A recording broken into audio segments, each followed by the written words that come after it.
Good afternoon, everyone. We're going to go ahead and get started with today's webinar. Today's webinar is Introduction to Produce Safety. It is the first of two webinars that will introduce general food safety principles for a fruit and vegetable farm, including microorganisms that are of concern in fresh produce, the common ways produce is contaminated, how contamination is spread, and basic strategies to prevent and reduce exposure of produce to microorganisms and human pathogens. This webinar is part of a series of food safety webinars coordinated and conducted by the Indigenous Food and Agriculture Initiative to help Native American farmers, ranchers, and food producers to begin to understand the importance of food safety and what is necessary to reach compliance under the Food Safety Modernization Act. Attendees will learn about produce safety, foodborne pathogens, worker health, wildlife, land use, post-harvest handling, and legal issues associated with food safety in Indian country. This series is part of a twofold effort to reach producers and food businesses. The IFAI will soon launch a series of two-day in-person events in regional locations. Stay tuned to our website at indigenousfoodandag.com for the announcement of these hands-on trainings. The in-person grower training events will result in the award of a certificate. The webinars we are hosting will help prepare you for understanding these issues and will help prepare you to participate more deeply in the grower training events. We will not award a certificate for the webinar trainings. We merely are trying to broaden knowledge of the important principles that will be covered in the two-day grower training events. If you look at the handout section of your control panel, you'll see a flyer that contains all the information you'll need to join other webinars in this series. You'll also find the slideshow being presented today that you can download and keep for later reference. I also invite you to visit our website at indigenousfoodandag.com, where you'll find more information about our food safety trainings, downloadable copies of the presentations, and archived videos of the completed webinars. The materials we are using are part of a Produce Safety Alliance approved training. The issues we will cover in business practices, microbiology, and legal issues are additional information our experts think is important to have access to as a grower. All attendees will be muted during the presentation. Attendees should use the control panel to raise their hands, or you can also submit questions using the questions dialog box. Our presenter will answer questions at the end of the presentation. Today's presentation is possible through a 3-year cooperative agreement between the U.S. Food and Drug Administration and the IFAI to provide Native American outreach, training, technical assistance, and education to ensure compliance with the Food Safety Modernization Act. Our work is part of the broad efforts we will undertake to provide outreach, training, technical assistance, and education on food safety issues. I'd like to introduce you to today's presenter, Dr. H.L. Goodwin, the Senior Economist at the Indigenous Food and Agriculture Initiative. Dr. Goodwin is a professor and poultry economist at the University of Arkansas in Fayetteville, a senior economist at the Indigenous Food and Agriculture Initiative, and the Director of Student Networking and Curriculum Enhancement for Bumpers College. He joined the faculty of the University of Arkansas Center of Excellence for Poultry Science in Agricultural Economics and Agribusiness in December 1997. Prior to joining the university, he was the Agricultural and Food Systems Policy Advisor to the Minister of Agriculture in Slovakia and a Fulbright Scholar in Czechoslovakia. He was faculty at Texas A&M's Department of Agricultural Economics and served as the Associate Director of the Texas Agriculture Market Research Center. He received his PhD in Agricultural Economics from Oklahoma State University in 1982. Dr. Goodwin has been involved for many years in food safety training. H.L., the floor is yours. Thank you, Brian. I want to start out by thanking everyone for being in attendance. We've got a lot of material to cover today. But before we get into the actual concrete parts of this presentation, I wanted to introduce you to Janie Hipp. Janie is the director of the Indigenous Food and Agricultural Initiative, and she has a vast background. Many of you know Janie. She's been advisor to the Secretary of Agriculture for Tribal Affairs in Washington, D.C. She's been here with this initiative. She has numerous accolades, but I'm not going to take up your time or hers. I want her to speak to all of us about the relevance and the importance of this Produce Safety Alliance training and how it will actually be of benefit to us as we look to comply with the Food Safety Modernization Act. Janie?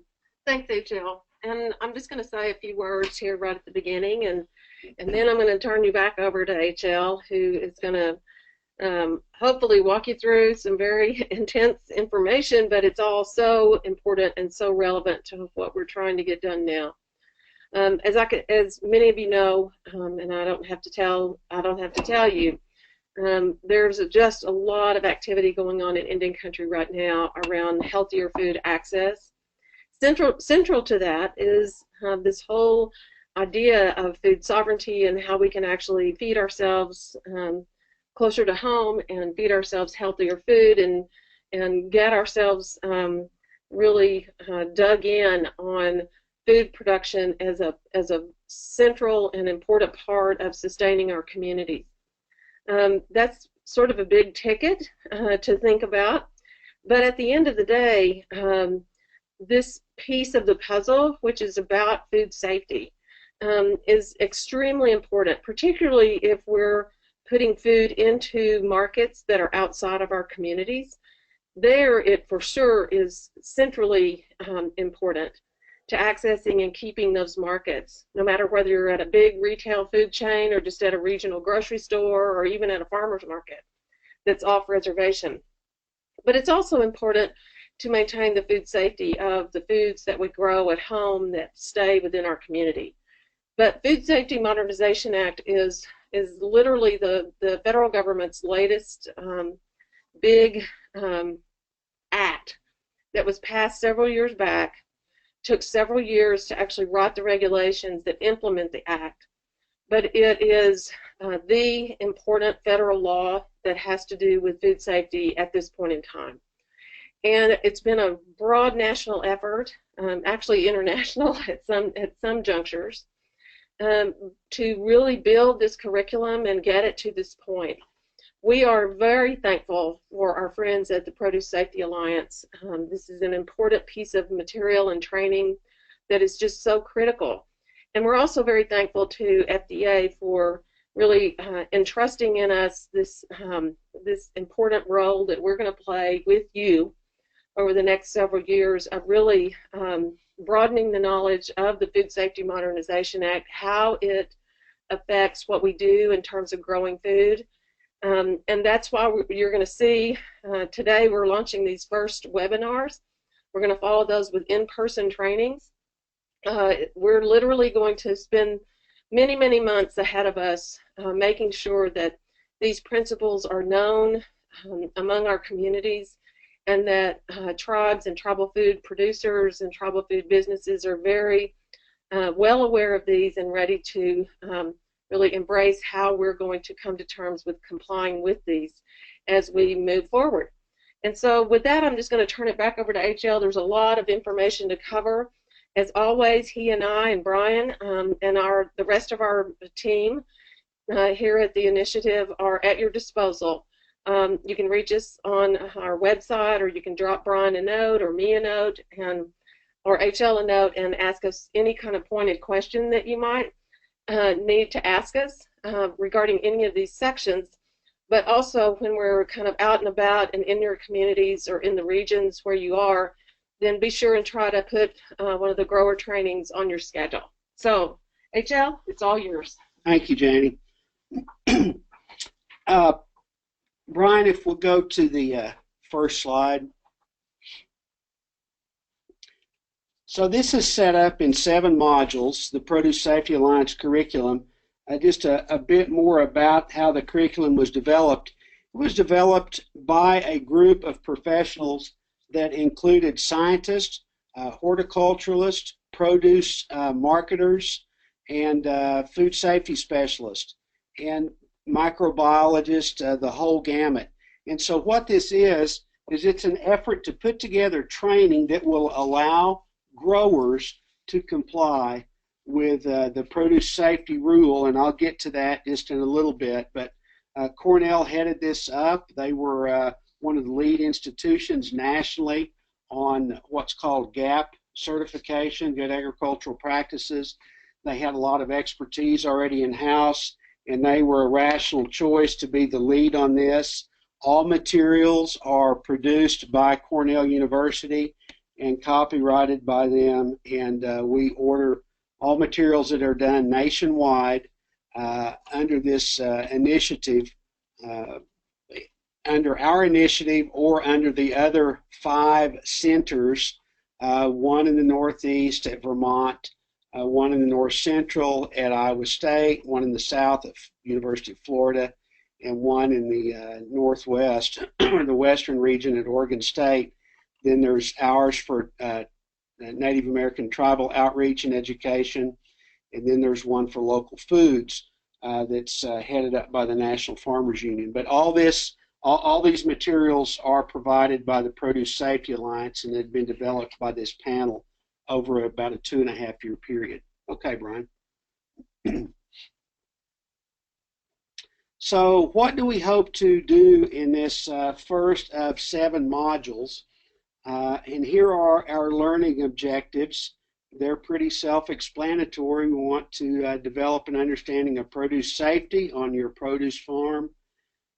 We want to identify types of human pathogens that can contaminate produce, ways that produce might become contaminated on the farm, strategies to prevent or reduce risk of contamination by these same human pathogens, and understand the value of commitment to implementing food safety practices. So we'll be unpacking these learning objectives as we progress through this webinar, and I might say we will not cover the entire first module in this webinar number 1.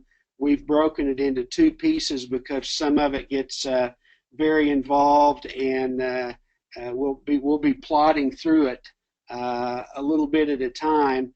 Other parts aren't so strenuous, but we want to make certain we have plenty of time to cover the topics in our allotted time and have time to respond with questions, or 2 questions. Okay, Brian. So what's the relevance to your farm, to anyone's farm? The relevance of this training is to show and demonstrate that risks can be prevented and reduced on your farm. We do that by helping you know your farm practices. I mean, you know them better than anyone else, but you may not know consequences of your practices as they relate to food safety. And so what we want to do is to just make it apparent to everyone that food safety affects every fruit and vegetable grower. Some growers may be subject to the new FISMA Produce Safety Rule, the Food Safety Modernization Act. Other growers will be receiving food safety pressure from their buyers. And even if there's no regulatory or market pressure, as Janie pointed out, produce safety is really critical to every grower because we're producing food that people eat, and we don't want to be giving them any adverse health effects. You, as growers, are the key to produce safety. It starts on the farm, and by making the decision to do something on the farm, you've made the decision to help food be safer and be more wholesome. All farms, no matter how big they are, no matter where they are, no matter what they grow, can reduce food safety risks.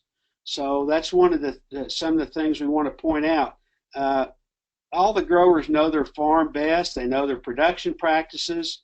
They know who works on the farm, whether it be paid or unpaid family labor, like I did for many years on our farm, and all the other details that go into running your business. So it makes sense that the producer is the best person to know how to reduce the safety risk.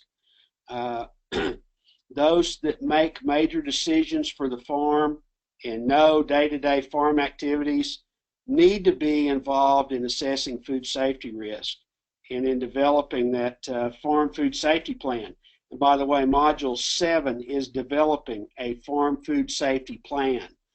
So we'll get into that later on in the year, but we have these pieces to go through. And if you attend an in-person training, the first day will be going through all the first six modules, and the second day will be going through Module 7 and actually developing an individual farm food safety plan for your operation.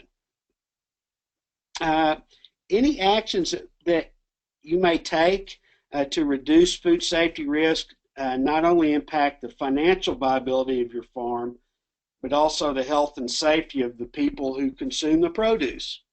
So it's a big deal, and I'm pleased that you're here with us. Let's go to the next slide. There are 7 pieces of FISMA. The one we're covering is the Produce Safety Rule.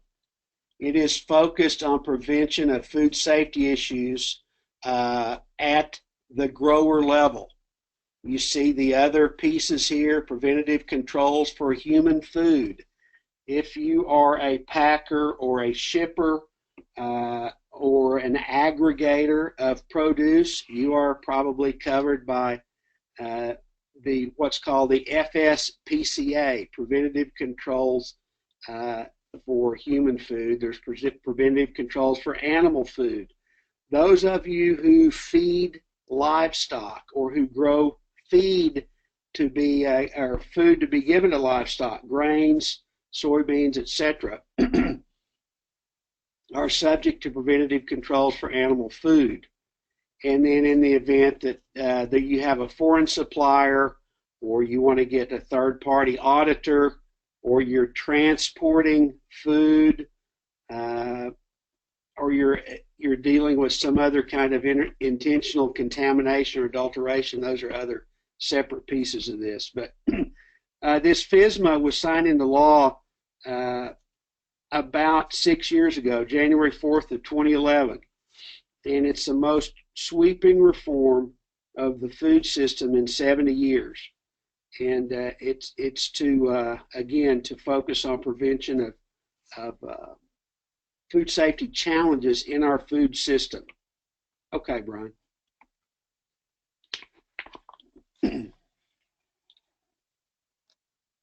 Now, there's a lot on this slide, so let's kind of pick through here. The curriculum that we're going to go through covers the FISMA Produce Safety Rule, as well as requirements, as well as good agricultural practices for on-farm food safety. At least one supervisor from the farm operation has to have certification of this program. And so the PSA training satisfies this FISMA requirement. This final rule was published in the Federal Register in November of 2015, and so actually the rule took effect in January of 2016 and will be implemented in 2017, and we'll get to that just in a little bit. So we've got a year to ramp up here. You'll see little signs throughout this curriculum or through these slides. If you see the section symbol, that means that if you were going through this live, there would be a specific FISMA Produce Safety Rule requirement, and that section number would accompany that, so you could go to the actual rule and find out where that was. I would encourage all of you, and we will be putting this on our website, the actual FISMA rule that was published in the Federal Register, and it's the full title of that. I'm looking for it here. It's CFR Part 112, and we'll have that posted and designated as the FISMA rules and regulations, so you'll be able to have that as a reference point. There are two specific things we really need to pay attention to: must and should. Must means it is a regulatory requirement. Should means it's an advisable practice. So if you see something in here, the grower should do so-and-so, it's recommended as a good agricultural practice. It's not a regulatory requirement. I would say at this point right here that the inspectors and the inspector parameters have not been identified, nor have how they're going to be hired has that been determined. But one thing's for sure, the produce safety rule and FISMA are regulatory requirements, which means you can face inspection if your records are out of compliance. And we'll get to more of that in a minute. One sure way to know what's going on here, I don't know how many parents we have listening on the webinar, but I remember, as a new parent, when our daughter got her first fever, you always hear what to do for a fever, but you really never pay attention until your child has a fever. And that's kind of the way food safety is. So many of us hear about food safety compliance and how to do these different procedures and how to do your record keeping, but until you get a fever, that is, until someone is inspecting you, a lot of times maybe we don't pay attention. So I'd encourage us all to get in here and do our work up front so we don't have those inspectors out there. Glossary terms throughout here will be shown in bold, and so we'll be covering some of those glossary terms as well. Let's go to the next slide, Brian. This FISMA produce safety rule is the first ever mandatory federal standard for growing, harvesting, packing, or holding fresh produce. And we're going to go through several things. There are businesses that are covered, businesses that are not covered, some that are exempt, some that will be covered after a certain number of years. I would urge you all to look for understanding and taking action to reduce food safety risk on the farm, rather than looking for loopholes or ways that we don't have to comply with these. And so some people may be eligible for an exemption based on what they grow, whether they process things, what their size is based on average sales, and whether their sales are to qualified end users. And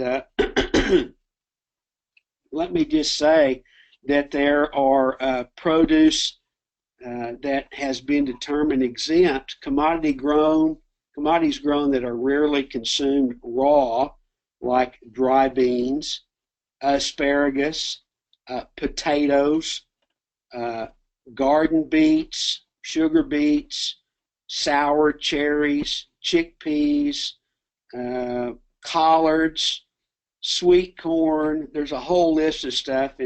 In section 112.2, there are 44 products that are generally or rarely not consumed raw. Things like horseradish, okra, peppermint, potatoes, sweet potatoes, pumpkins. These things are generally cooked or processed.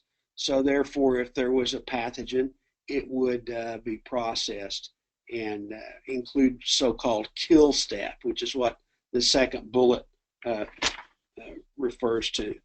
Let's go on to the next slide, Brian, and look at the other potential exemptions or exclusions.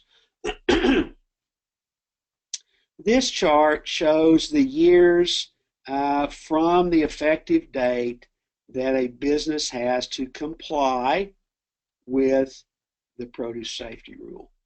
If the business is greater than $500,000 in sales, adjusted for inflation during the previous 3 years, and the farm's sales to qualified end users exceed sales to all buyers, then you are under the produce safety rule and you must comply by January 26th, 2018.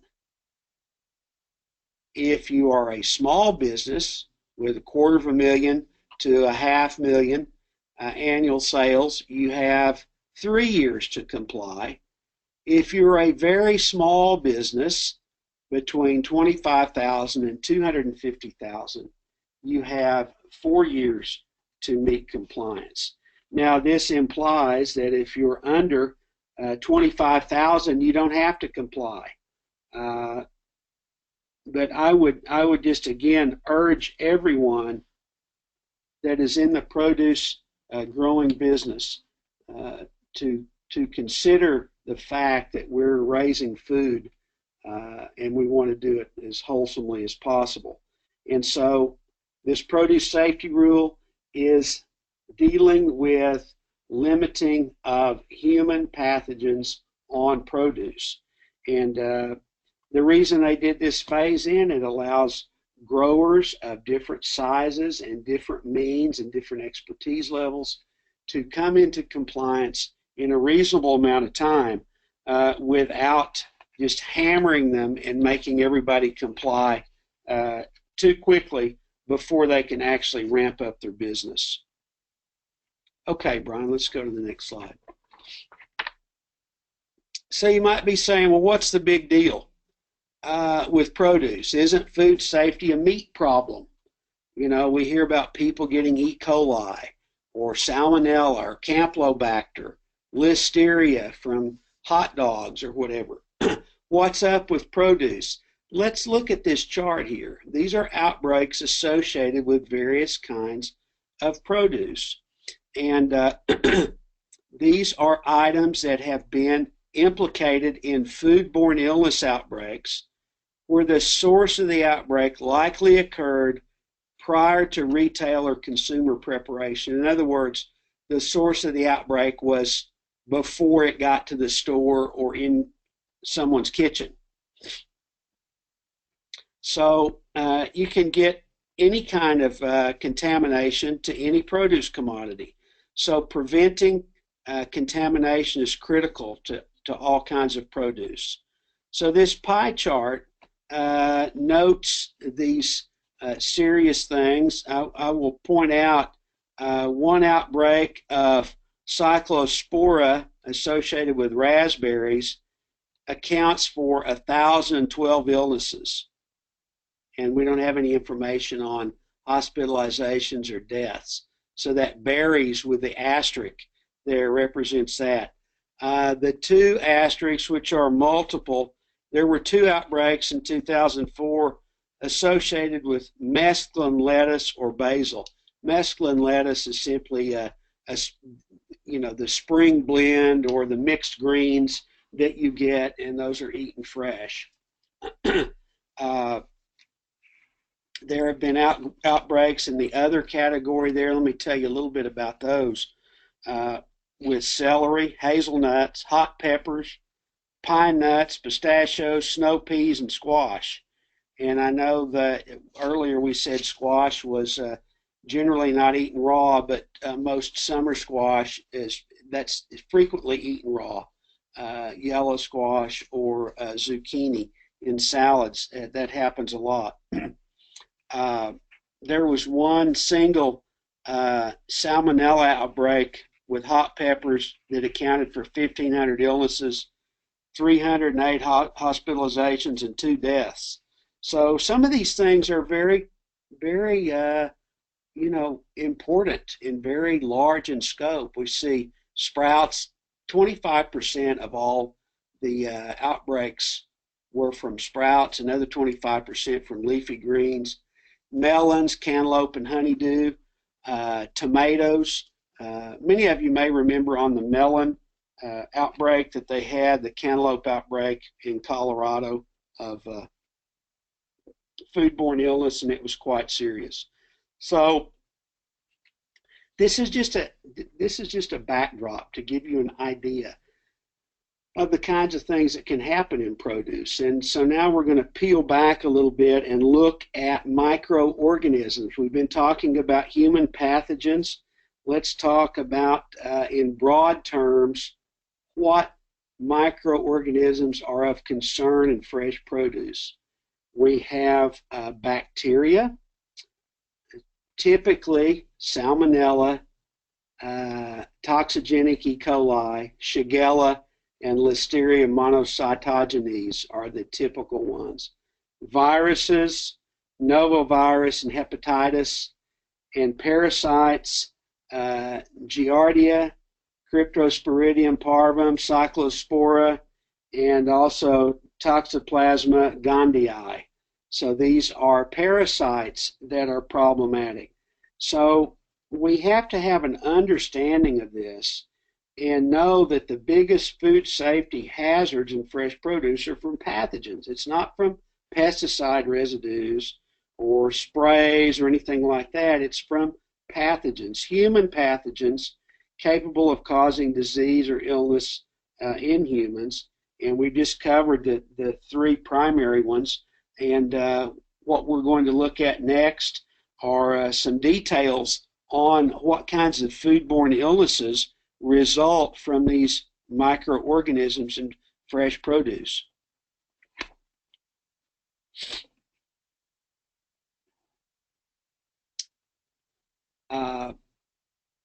One thing I also want to mention before I get too deeply into the bacteria.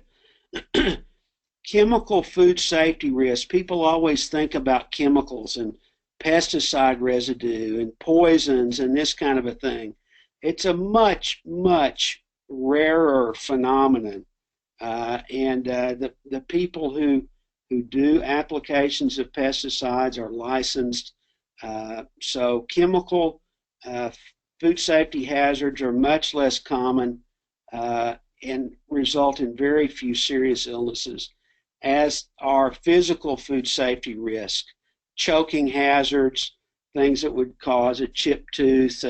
How many of us have I think that they're required by law to put at least 2 gravel in every sack of dried beans or 2 dirt clods or something. But the danger of that in comparison to pathogenic contamination in produce is very, very small. So let's look at how what happens with bacteria. They're microorganisms that can multiply inside and outside a host. So that makes it very intriguing. The bacteria that are most pathogenic are the E. coli, 0157H7. That one is very, very serious. Salmonella, depending on your health status, when you contract salmonella, can be very, very serious. Or if you're in good health and your contamination isn't too severe, it becomes a very inconvenient thing, but not necessarily deadly. Listeria monocytogenes, it's the toxin that results from the presence of the bacteria that is actually the culprit and can cause, in serious cases, kidney failure. Bacteria can multiply very rapidly if they're in the right conditions, and we're going to look at what those conditions are in just a minute. We need to understand that good ag practices can reduce these risks by minimizing situations that support bacterial growth and survival.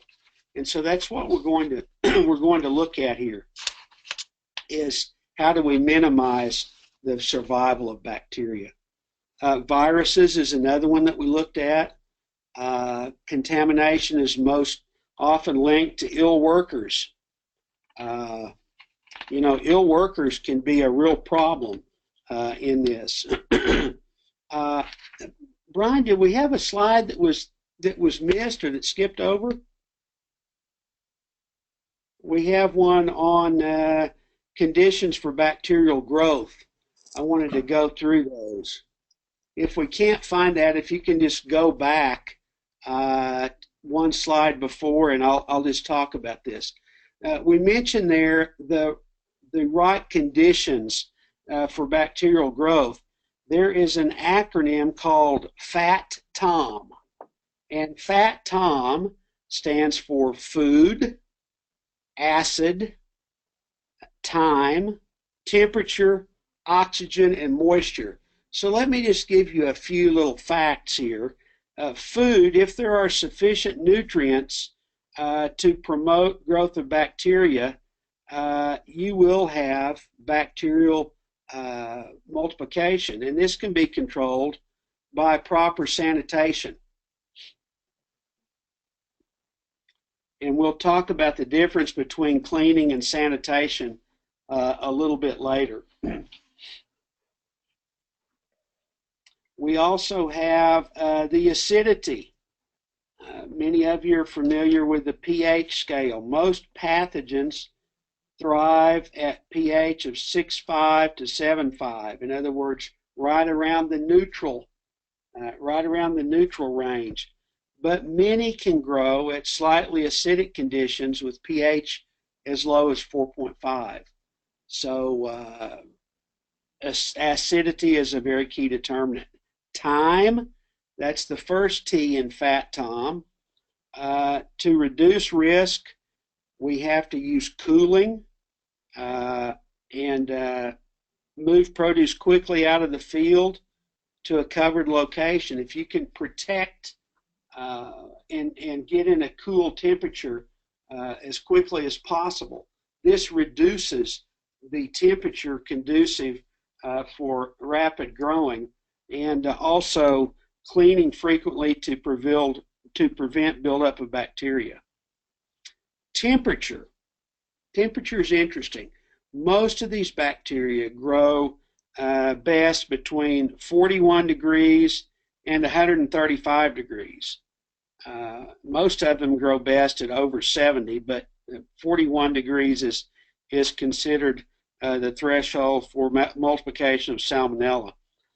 So keep produce cool, maintain the cold chain that you have. That will deter and slow pathogen multiplication rates.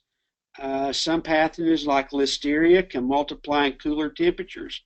So that's why sanitation is important.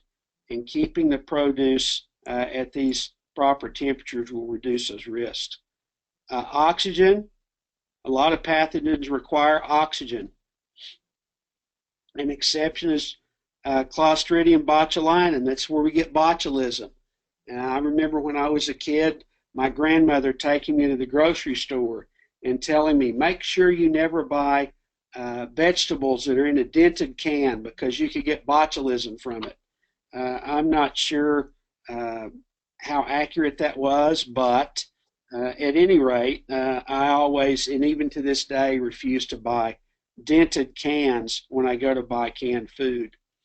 And the last one is moisture.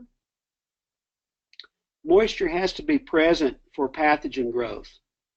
So we have to control water, standing water, drips, making sure the packing environment, the food contact surfaces, and all the produce going into cold storage are kept as dry as possible. And this will help reduce your risks. So those are the things that multiply bacteria. FAT-TOM, available nutrients, acidity, time, temperature, oxygen, and moisture.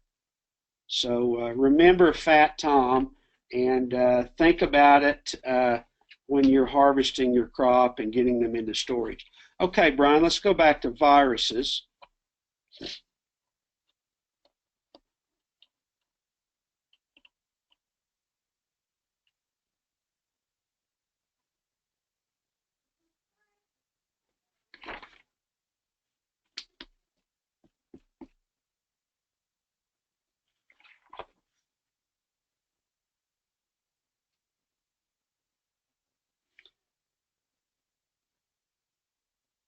Viruses require a host to be able to multiply.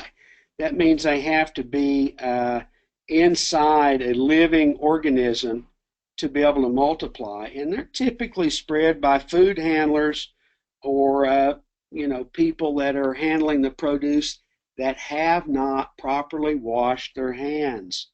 Hand washing is a big, big deal. Wearing of gloves, keeping ill employees away, and we'll go through this when we talk about employee training later, and we'll talk about it even some more in just a little bit in this presentation. Only a very few virus particles are needed to make someone ill, and they're real easy to spread. So they can be very stable in the environment, and the key to controlling this and reducing it is to prevent contamination. You don't have a lot of options for sanitizers that are effective on viruses. Alcohol is a good sanitizer, but we don't want rubbing alcohol on our produce. Not only is it unsafe physiologically, but it's not very pleasant from a taste or a sensory perspective. So again, prevention of viruses is the key. There have been some outbreaks of viruses. A big one in 2003, hepatitis A outbreak in green onions. And every once in a while you'll see outbreaks due to viruses from hepatitis or novovirus. Parasites are a really big deal. We don't want to have parasitic contamination, protozoa, intestinal worms, things that are commonly transmitted by water. And as a result, we'll see when we go later into these webinars and when you attend your two-day trainings, there is a huge portion of the Food Safety Modernization Act Produce Safety Rule that deals with water use during the growing of produce and water use post-harvest. And a lot of it is because A, of the fat tom, B, of the spread of parasites. So those are the two significant things that we want to control there.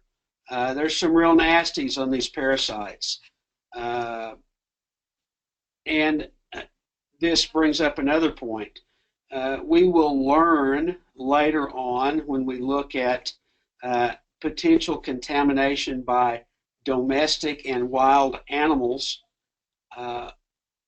how we have to limit and actually cull produce that may be affected or contaminated by animals. And the reason for this is because of the spread of parasites. Parasitic presence in many of the animal species that run around in the wild are obvious. What may not be so obvious to people is contamination by their domestic pets, their dogs and cats. How many of you have seen a pick your own operation where someone will bring their dog? Or, better question, how many of you have domestic animals on your property that can be in the produce fields? I know myself, I grew up, and when I went down to the garden, I took my German Shepherd with me. Probably wasn't a good idea, but I never had a problem with it. But the point is that they are a source of parasitic contamination, and parasites are very, very stable in the environment.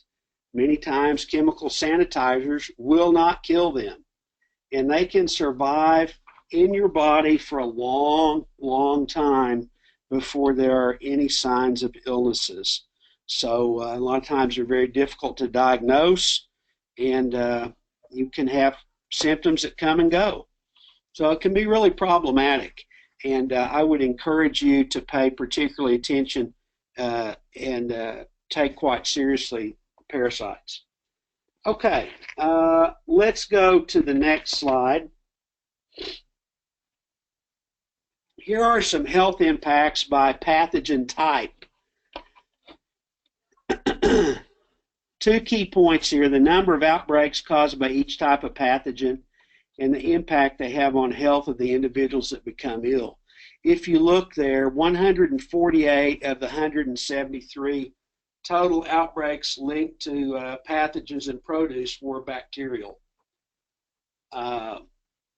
66% of the total illnesses and 96% of the deaths were from bacterial. So it makes sense that bacterial contamination is really important. Viral is much less. Parasitic, a few hospitalizations, 30% of the illnesses, roughly 3% of the hospitalizations, and no deaths. And then the viral was also very minor in deaths comparatively to bacteria. But any of these are problems, and we don't want to be a participant in having these types of challenges that occur.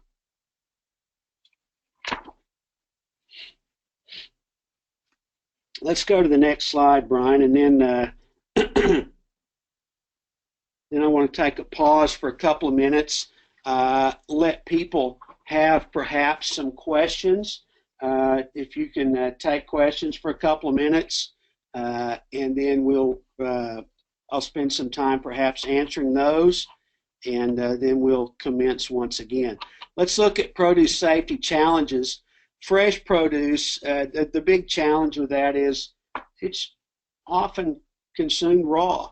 It doesn't have a kill step by temperature to get it over that 135-degree range. So there's no kill step involved. Microbial contamination is really difficult to get rid of once it's there.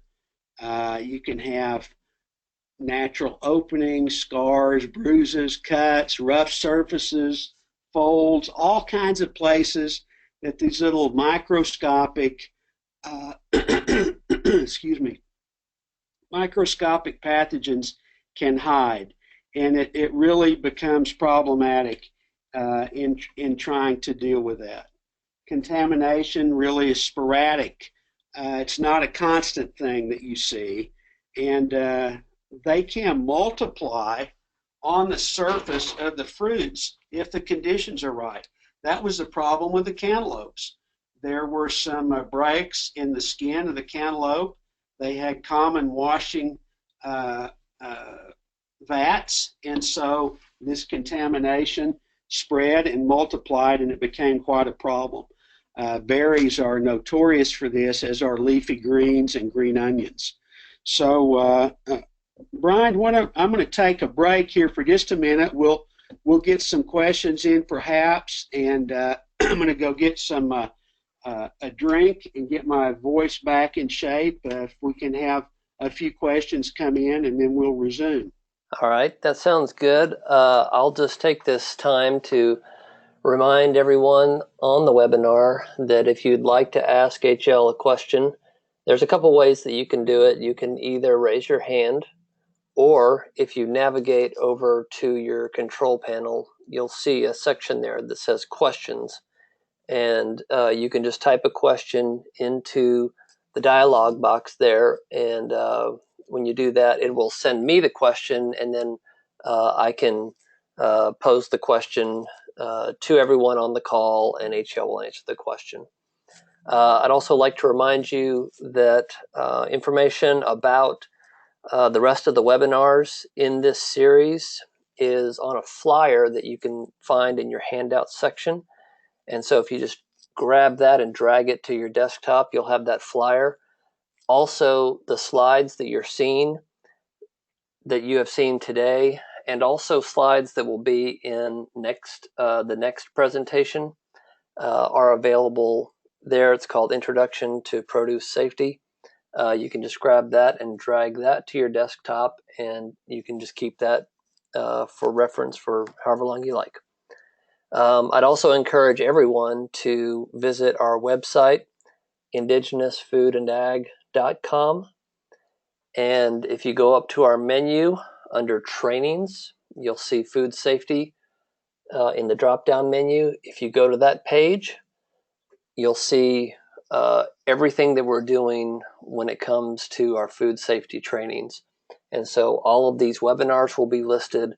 You'll be able to see information, current event information about what the FDA is doing in their implementation of FISMA.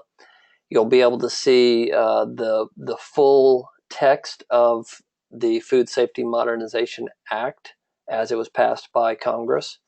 And also any new information that we post, like the rules that HL was mentioning earlier, all of that will be posted to that web page. So there's really just a lot of information about these trainings and what we're going to be doing over the next year. So I would encourage everyone to go to that web page and take a look. Brian, I'm back, bottle of water in hand. Okay, good. So I've mentioned to our attendees how they can pose a question, but I'm not seeing any questions. Okay. Well, we'll assume that we're doing such a great job of explaining that we'll press on. And if when you think of questions, I think we have like 7 more slides scheduled today. The pace will be a little slower. Excuse me. And then there's a few other things I want to mention. I'm sorry, HL, we did have one question that came in. Someone is wanting to know the website address. It is indigenousfoodandag.com, and that'll take you to our homepage. And when you go to our homepage, if you look in the menu at the top of the page, you'll see a tab that says Trainings. And if you mouse over or click on that tab, there will be a drop-down menu. And in that drop-down menu, you'll see Food Safety Trainings. If you click on that, it will take you to our web page that is dedicated just to all of our FISMA compliance trainings.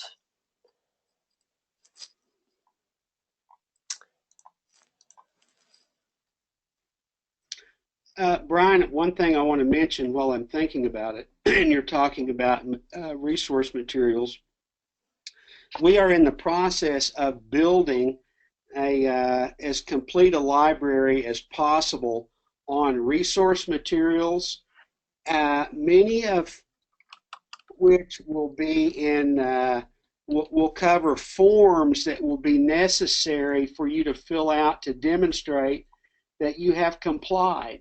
One of the biggest things that's going to happen is the requirement for record keeping. And so one of the focus points that we're going to have on our resource material will be building a library of forms that you can use to document your compliance. And so that's one of the first things we're going to focus on. And that library is underway as we speak. Another thing is the different centers are putting together what we call add-on modules or decision tree modules. For example, if you're looking to see whether you're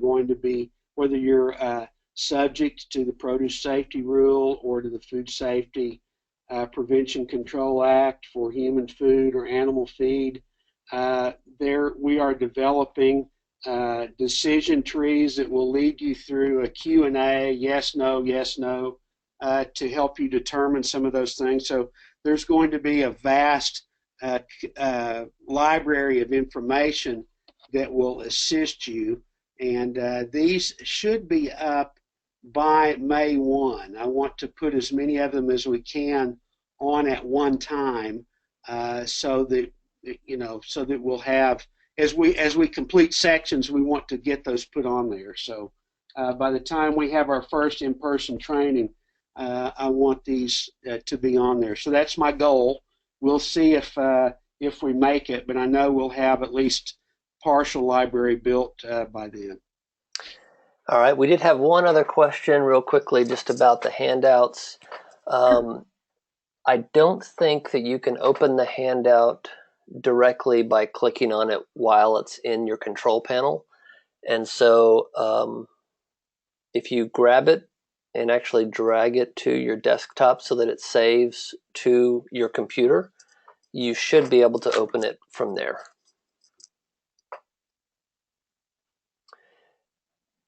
All right. I think we're ready to carry on, HL. Okay, good. Let's go to slide on contamination sources.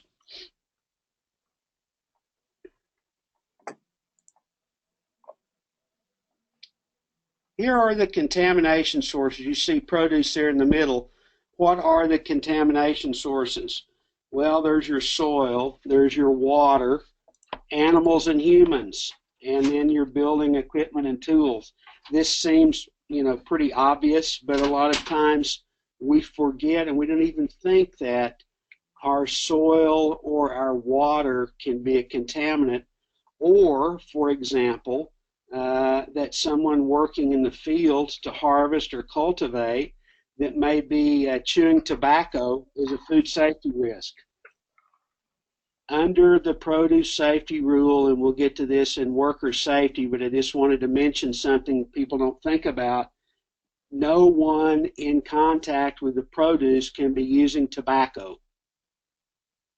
Why? Because spittle and drippings off of tobacco, cigars, cigarette butts, or whatever are full of potential contaminants and human pathogens. So we got to be careful, and so we need to be aware of what these contamination sources are and what we need to understand with respect to food safety risks. So let's look at these sequentially, Brian.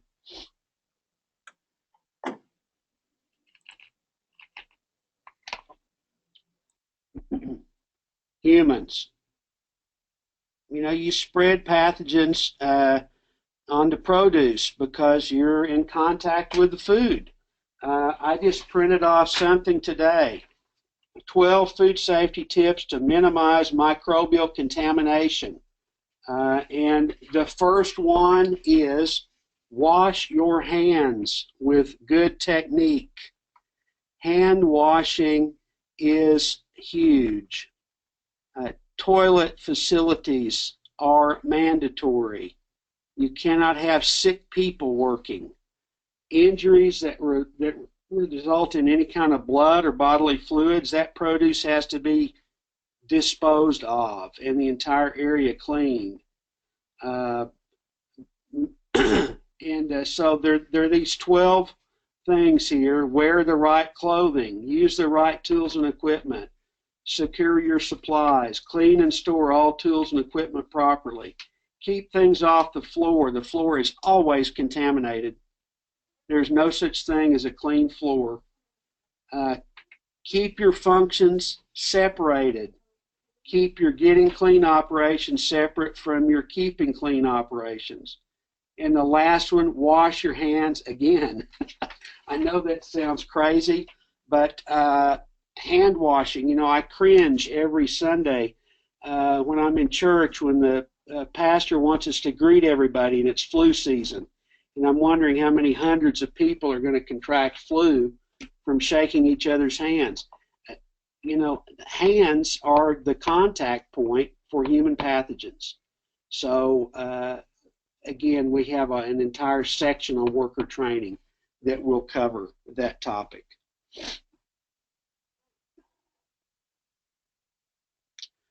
Animals.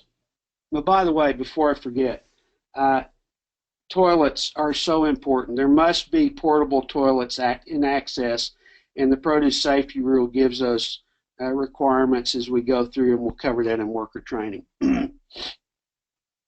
Domestic animals and wild animals can transmit pathogens to produce, and it can be either unintentional field intrusion or domestic animals that just kind of are going through their minding their own business.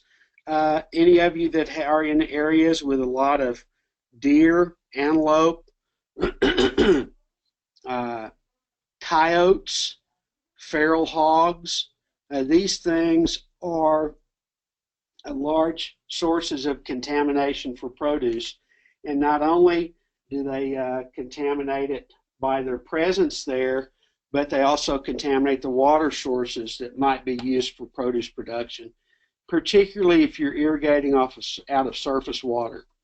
And so when we get over into the water section of this, there are very stringent and specific water testing and water sanitation procedures that deal with this. And then needless to say, the manure runoff can contaminate your fields and your water sources.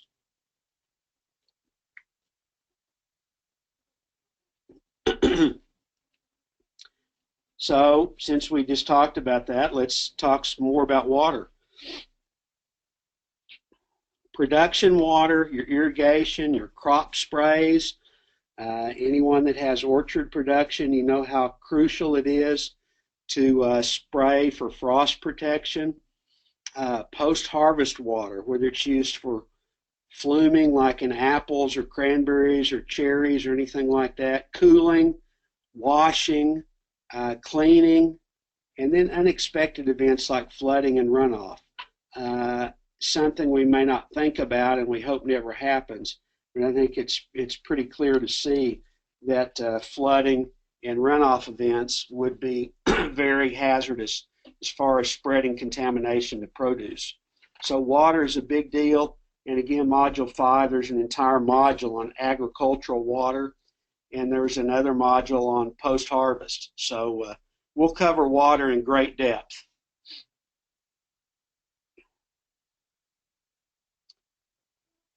Let's go to our next slide that's on soil amendments. And there's an entire section on soil amendments. That's Module 3. Many of you may be using raw manure or other soil amendments. If they're not properly handled and applied, you can have a problem. If you're composting, there needs to be complete heating so that the pathogens are destroyed.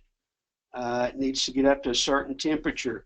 Storage has to be done properly. You know, vermin love manure piles, and so you spread pathogens with the vermin's presence, rodents, snakes, reptiles, whatever.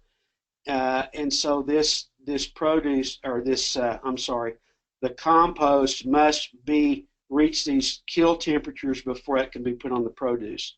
There are also requirements about contact of certain types of produce with the soil, and we'll get to that in the soil section.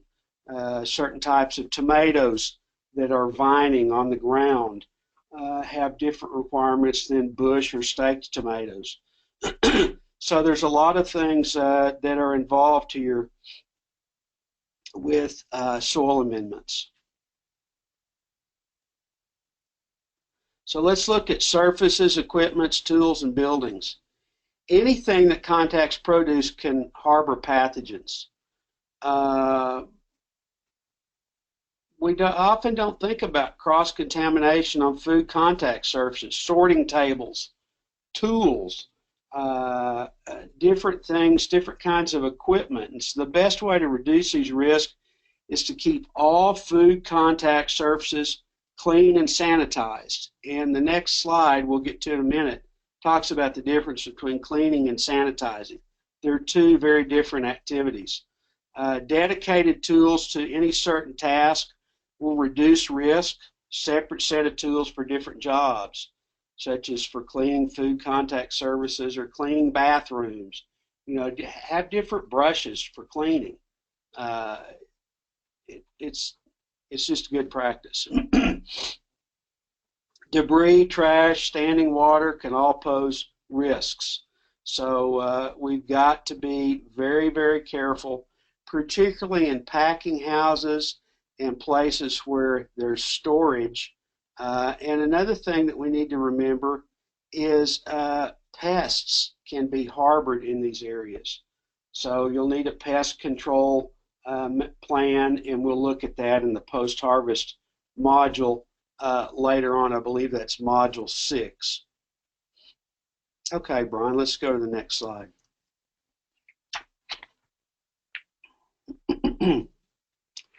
What about cleaning and sanitation? What's the difference? Here's one way to think about it. Cleaning is like brushing your teeth, and sanitizing is like mouthwash.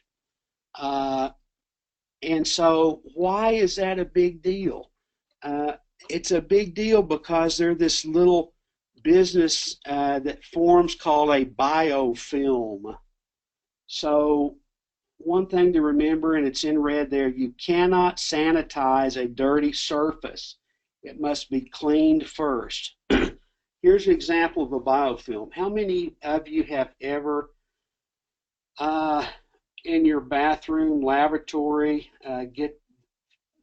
had practice to feel the film on the bottom of the stopper, or in your kitchen sink and the underneath side of it there's a little slimy thing, or even better, probably more typical, in your pet water bowl. If you just rinse your pet's bowl out with water and you don't scrub it to break through that biofilm, you're not sanitizing it. You've simply got a layer of pathogenic material that is coating that and preventing anything from penetrating it. So you have to clean by abrasion, a brush, soap, water, and then you must sanitize. It's two separate things. They're not interchangeable. They are dependent upon one another. Surfaces can be cleaned with a detergent and a sanitizer. And then you can apply a different treatment to eliminate spoilage microorganisms. There's a lot of detail in that. And again, we'll go through that in Module 6. But it's very, very important.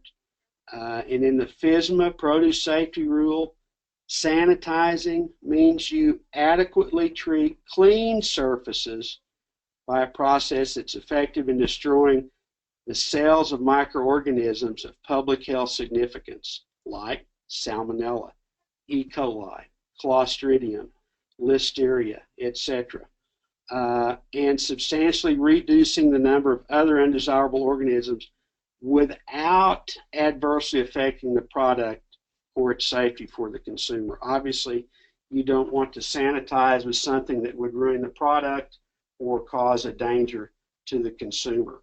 So that's a little bit about contamination, how it's spread, what its sources are, and I want to end with slide 25, but this will also be where we begin our next one, our next webinar. Produce safety begins with the grower's commitment. It can't be overstated. It doesn't happen without a grower commitment. Identifying produce safety risk on your farm, supporting implementation of food safety policies and practices, providing equipment, facilities necessary to implement these practices. So the safety in produce depends on the grower and every person that works on the farm, setting a good, consistent example on your farm for maintaining produce safety. So if you're committed to produce safety, it can happen. If you're committed to produce safety, you'll have consumers of your food product that will be eating safe, nutritious, and wholesome food. Otherwise, there could be food safety challenges, and I don't think any of us want that. And the reason that this FISMA was passed was to help control at the pre-market or pre-consumer level the instance of contamination by human pathogens, viruses, and parasites. So, Brian, that's the end of this first webinar. I wanted to stop at this point, and this is where we will begin the next presentation and go through our second part on the food safety introduction. All right, thank you, HL. One thing that I did want to mention, I've had a couple of people that have said that they're having difficulty accessing the documents in the handout section, and I'm not sure why that is, but anyone that would like these documents, if you want to send me an email, I can just email them to you, and my email address is bpollard@uark.edu. And if you send me an email, I will send you the handouts that we had today, and I can also send you any other documents that we have that you might like to look at. So with that, we've reached the end of our webinar, and we'll open it up for questions again. Once again, you can raise your hand, or you can type a question into the questions dialog box. If you have any questions for HL about our presentation today or anything else.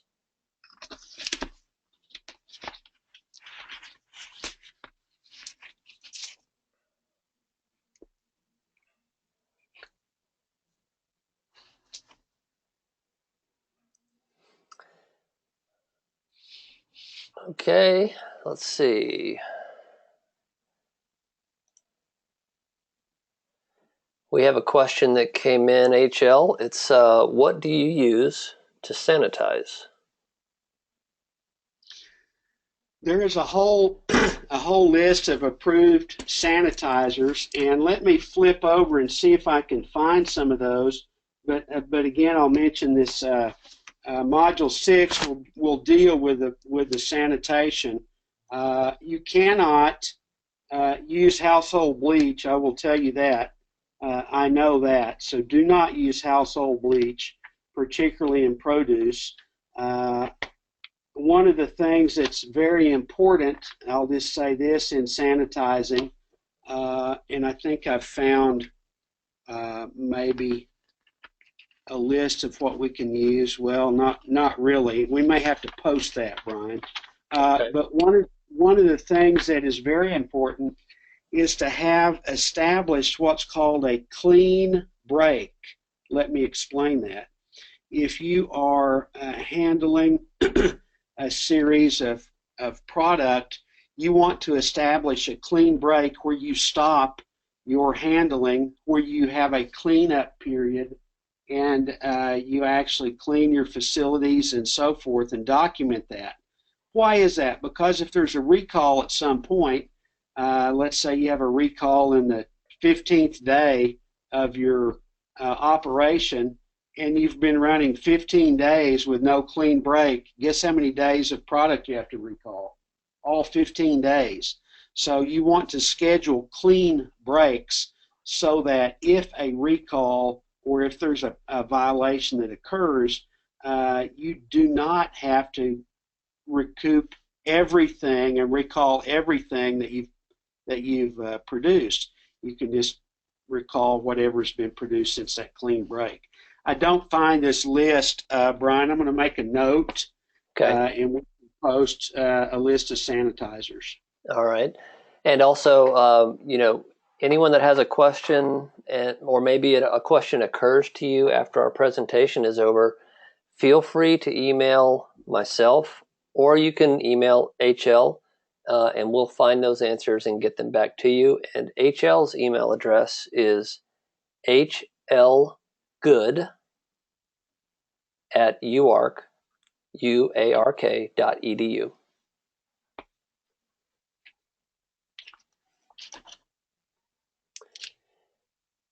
All right. Well, thank you very much, HL. That was a great presentation. I'm not seeing any more questions, so I think that we will go ahead and conclude today's webinar. Thank you, Brian. Thank you, everyone that attended. I look forward to seeing you on our next webinar.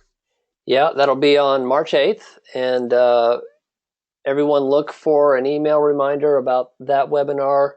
Again, I'll encourage you to go to our website at indigenousfoodandag.com, and there you will see all the webinars that we're going to have from now until December that have to do with food safety. And I would encourage you to register for any and all of those that you find necessary. So we're going to go ahead and wrap up for today. Thank you, everyone, for attending.